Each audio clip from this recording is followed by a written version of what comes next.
Bonjour à tous, je vous retrouve aujourd'hui pour une toute nouvelle journée dans mon assiette. On commence tout d'abord par le repas du midi. J'avais un petit peu de temps, donc j'ai décidé de faire des nems. Ici, j'ai utilisé des petites feuilles, donc j'ai pu faire 50 nems, ce qui est très pratique puisqu'ensuite il suffit de les congeler. Les jours où on n'a pas vraiment le temps, il suffit de les réchauffer simplement 5 à 10 minutes au four et ils seront prêts. Donc pour cela, dans un premier temps, on met à tremper des champignons noirs et des vermicelles de soja. Donc je les couvre d'eau chaude et je mets de côté. J'ai ensuite utilisé 500 g de tofu ferme, donc là je l'ai coupé en petits morceaux et mis également de côté. J'ai râpé 3 carottes que j'ai placées dans un très grand saladier. Une fois mes champignons réhydratés, je les ai bien rincés plusieurs fois, égouttés et mis au mixeur.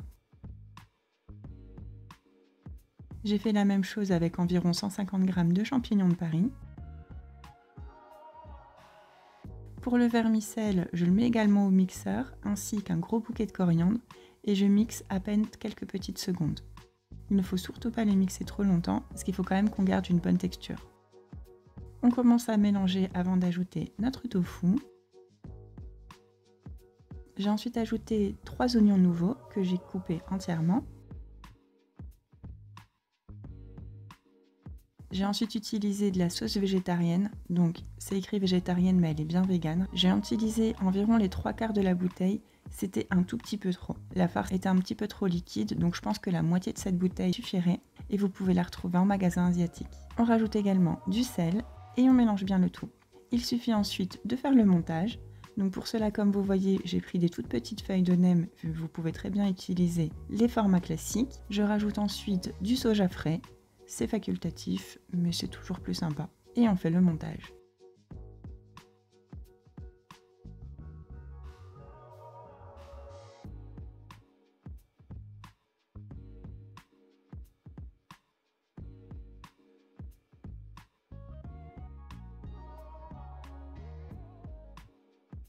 Donc moi, dès que j'en ai 5 de près, je les mets à frire.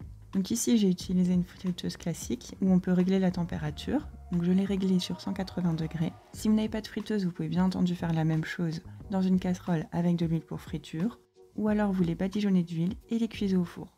Ça n'aura pas exactement le même rendu, mais ça sera tout de même croustillant. Donc là, je les cuis entre 2 minutes 30 et 3 minutes. Une fois que c'est fait, je les mets à égoutter. Et quand la fournée d'après est terminée, je les bascule sur des essuie-tout.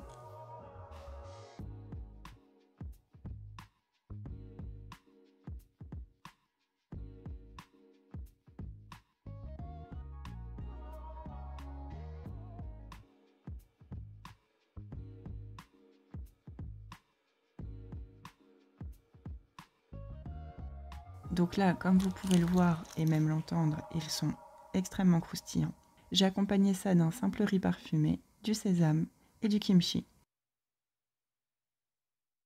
Pour le goûter, j'ai préparé une babka, donc la babka tant attendue que je n'avais pas filmée la dernière fois et j'ai tellement adoré que je vous la filme cette fois-ci. On commence tout d'abord par préparer la levure. Donc pour cela, on verse 15 centilitres de lait qu'on réchauffe légèrement à 30 degrés.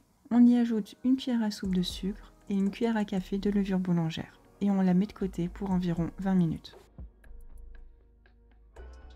On met ensuite dans notre saladier 280 g de farine, une cuillère à café de sel et une cuillère à soupe de sucre à nouveau. Une fois les 20 minutes passées, on ajoute notre levure qui a bien monté. On commence à pétrir avant d'ajouter 30 g de margarine qui sera à température ambiante de préférence.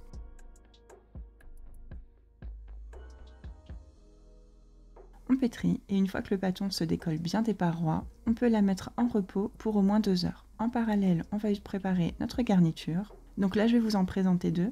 La première, c'est ma favorite, puisque c'est une version chocolat-amande. Donc pour celle-ci, j'ai utilisé 100 g de chocolat noir, que j'ai mis à fondre au bain-marie avec 50 g de margarine. Une fois que c'est fondu, on peut rajouter un yaourt soja nature.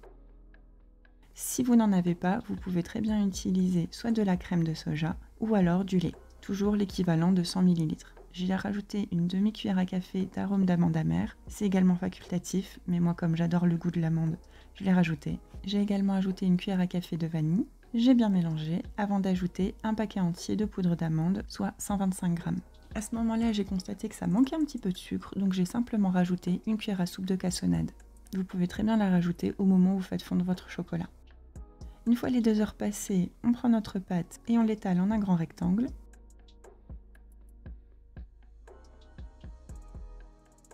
Avant d'ajouter notre garniture. Donc là, vous voyez, elle avait bien figé. Par contre, si elle est un petit peu trop figée, pas besoin de la réchauffer. Vous la fouettez un petit peu quelques secondes et elle sera beaucoup plus facile à manipuler. On roule ensuite notre pâte.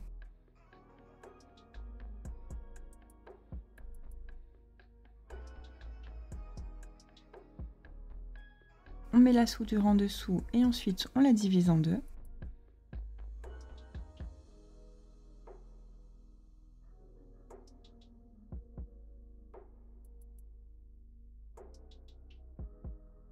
Donc là, je retourne les côtés sur eux-mêmes avant de tresser.